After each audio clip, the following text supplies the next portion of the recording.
Moving on now to our second lecture on Chapter 12. And the first topic we're going to look at is static equilibrium. An object is in static equilibrium if all the forces and torques acting on it sum to zero.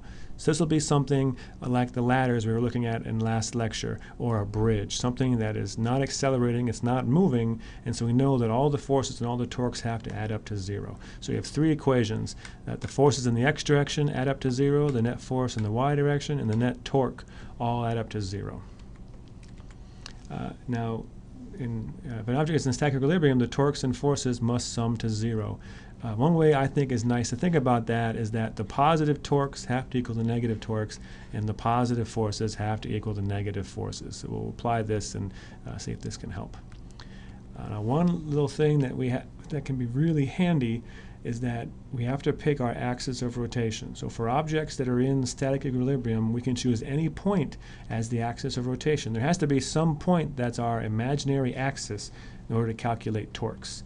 And since the object is not in motion about any axis, all of them are equally just as good. Okay, the torques about any point we pick anywhere, the torques about that point should sum to zero. So this is handy because if you call the axis where force acts, the moment arm to that force must be zero. So basically any point you put the axis, you're killing any forces that act at that point. They cannot have any torque, and so it makes your torque equation much easier. Another thing we talked about a little bit in last lecture is just the idea of center of gravity. For any extended object, so here's some rod, okay, you can imagine all of its mg, all of its force of gravity acts at its center of gravity. For an object that's uniformly distributed, okay, it's basically the same throughout, that'll always be right at its center. So here's an example of a static equilibrium problem. We have a bridge. We told the mass of the bridge and the length of the bridge. So this whole length here is 200 meters, the length of this bridge. And there happens to be a truck on the bridge acting at this point over here. And we're given two supports, support A and support B. Both of them are 15 meters from the end. And so in this problem, you're an engineer and you're trying to figure out how strong A and B have to be in order to withstand this setup. So the first thing we like to start with is what forces are acting on our bridge. Well, there's gravity, and again, it's going to act at the center of the bridge. So we're looking at just the forces acting on the bridge, and it's going to act right at the center of gravity. There's going to be an mg of the truck acting down at this point, which from the picture is 50 meters from the end. And then there's the two forces, Fa and Fb, from the supports that are acting 15 meters from the end of either side of the bridge. So let's just get rid of the supports, and here's our, for lack of a better word, our free body diagram for this bridge.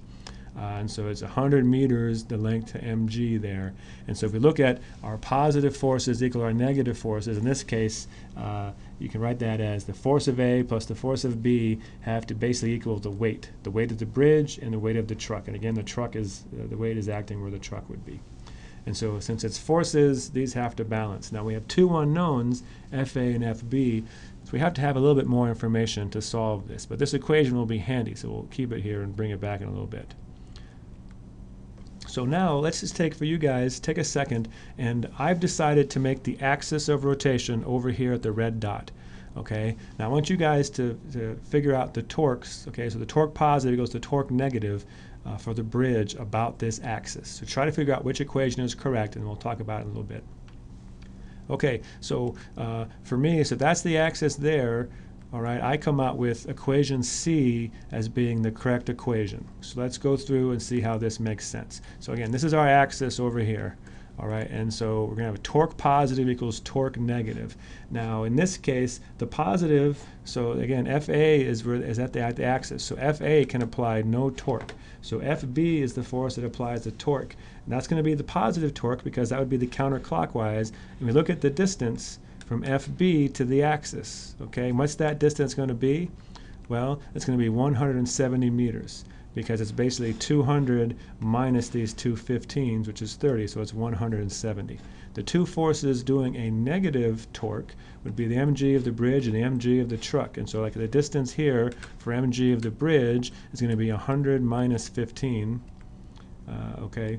And so that would be 85, and the mg for the truck would be this distance over here, which is basically 150 minus 15, or 135.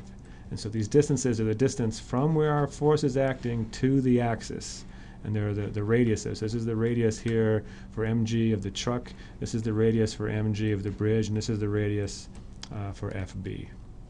So now with this equation, once you have this, you can go through fairly quickly and solve for what FB would be. If you plug in all the numbers, I get 8.8 times 10 to the 4 newtons. So now you want to solve for force A. Now what you could do is do this equation all over again about some other axis so that FA is actually in the equation. But what's actually nicer is to use that equation that we sort of put off to the side. Okay, that FA plus FB equals the sum of all the gravities. And if you do that, you get FA is equal to 5.9 times 10 to the 4 newtons. So that's how you would solve a static equilibrium problem. So now we're going to move to another topic in Chapter 12, which is angular momentum. And so as you can imagine, there is rotational momentum. It's called angular momentum. It's signified with a capital L. And we're going to deal with objects that are rotating about a fixed axis. And so if you're rotating about a fixed axis, the angular momentum is defined as, right over here, the moment of inertia times the angular velocity, which hopefully makes sense, right? Momentum, what was momentum? Well, it was the mass times the velocity. These are vectors, of course.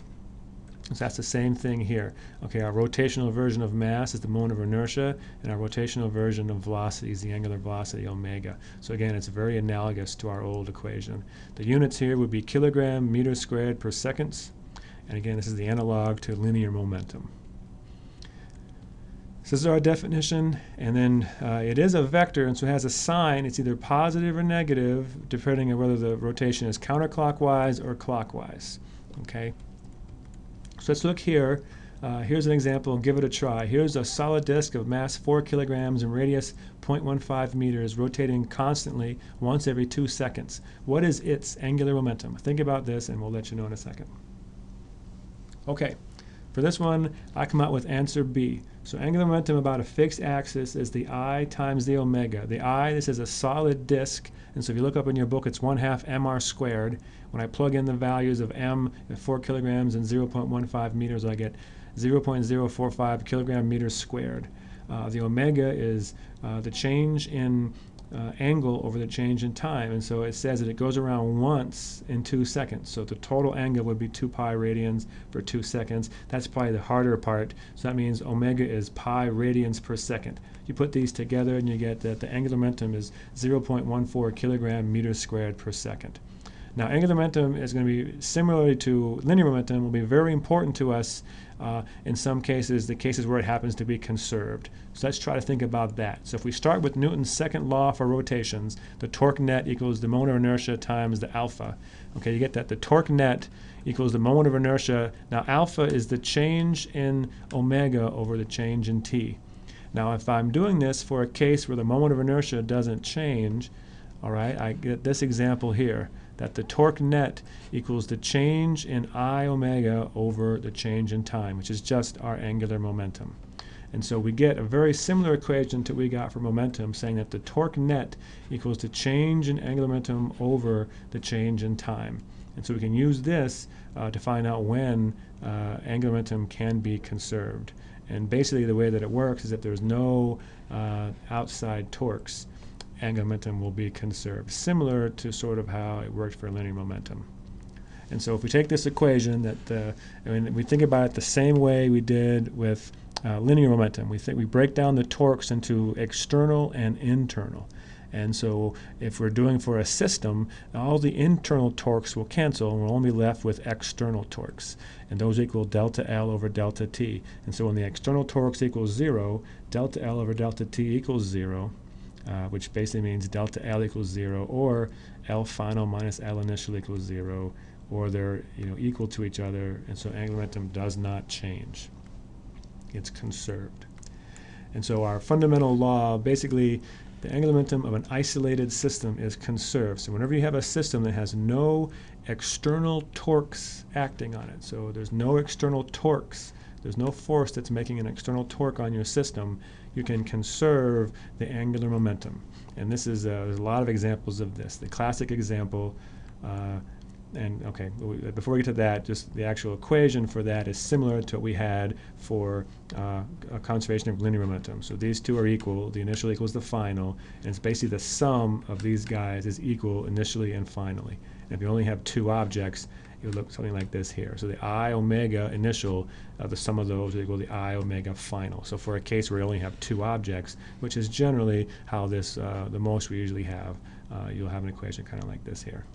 And so the classic example would be the ice skater bringing their arms in. And so in class, we'll do a demonstration with a little wheel. So we'll get the person rolling on the wheel over here. So they'll be spinning around on the wheel, and they'll have, to accentuate this effect, they'll be carrying two bricks or something.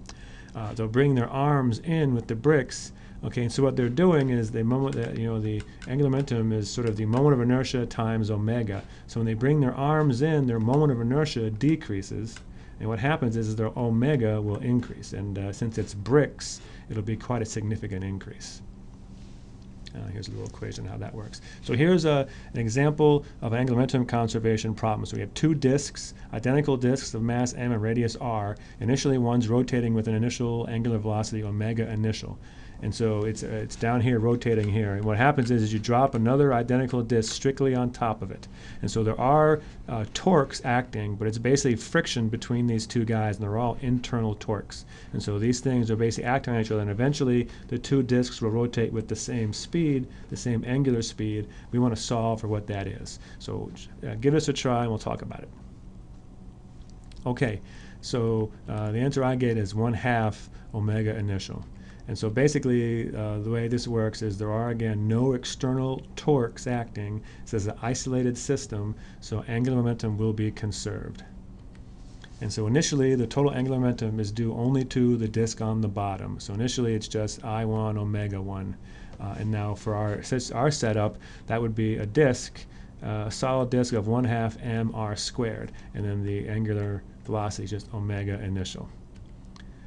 In the final case, it's going to be two objects, two I omegas for both of them together, but they have the exact same moment of inertia, which would be 1/2 mr squared. So when you add those up, it's a total, you can think about it as being basically one big disk with twice the mass but the same radius. So mr squared would be the total inertia times the omega final.